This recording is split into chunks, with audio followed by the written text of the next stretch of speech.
This is a section of the standard gauge railway line. It is one of the country's biggest, most expensive and arguably most complicated infrastructure projects for the sheer volume of resources, expertise and job opportunities that come with it. And speaking of job opportunities, no one better understands that than Mwangi Kuria, a resident of Kathekani. On this day, we find him preparing for work. He's part of the night shift crew that works at the Kathekani Sleeper Factory, crucial in the manufacturing of the components that go into making the new railway line. Working under the project, he says, has enabled him advance economically with a lot to show for it, including this standalone house that he now owns. Pia nimesomesha, mimi nimeona imenifaidi sana juu sikuwa na ng'ombe, nimenunua ng'ombe, niko na mabuzi kutoka kwenye ile kazi, so unaona iko na faida sana kwangu. He enjoys his job so much that 10 minutes into our interview, he abruptly cuts it short to dash to work. Time wangu naona imeendelea kuwa karibu ya kwenda job yani.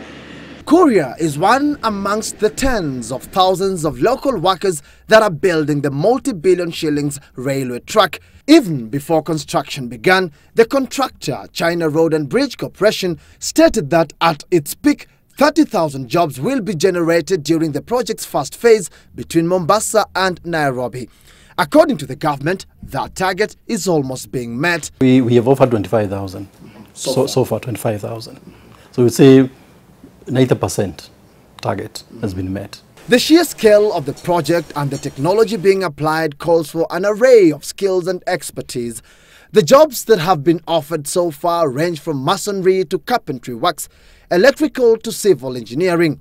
The contractor has also hired drivers, lab technicians, first aiders and steel fixers. The Kathekani factory boasts of a labor force of 1,200 workers and counting. According to the assistant human resource manager, the recruitment process at the facility is designed to accommodate both the skilled and unskilled workers. So for the labor work, we just take locals, and for the other work like carpenters, mason, electricians, steel fixers, so for those we advertise mostly and we take to the nearest towns, and then the people will come, and then we'll take them according to experience, we'll take them according to grades. You understand, in mason we have grades, in carpenter we also have grades. What's the lowest cadre of job available here at the SGR project? The least category here that we have is the unskilled one. And these unskilled, these guys or people we call unskilled, they are those people who usually help the skilled one. For example, if you are a self-fixer, you are being given a laborer, and this laborer usually brings steels to you or bring some cement to you. Being recruited as an unskilled worker may be by default, but remaining one is by a worker's choice. Nilikuwa nafanya kazi ya mkono. Alafu nikiendelea hivyo nikafunza hivyo. Nikajua hii kazi kabisa. Alafu nikiiva nikaletwa hapa. Alafu nilikuwa nafunga hii ndimu hii chini. Aje hii juu. Nikafunga kama miezi 3 hivi. Alafu tukachaguliwa tukamba tupande juu. The project has also offered advanced training to some of the local workers, which is part of the skill transfer program. Meet Jacob Mutua, one of the project's lab technicians. As a first-time employee, he's already been flown to China for further studies. It was a seminar on railway planning, construction and management for developing countries in 2015. I was so excited. It was a dream for me. It was a dream come true.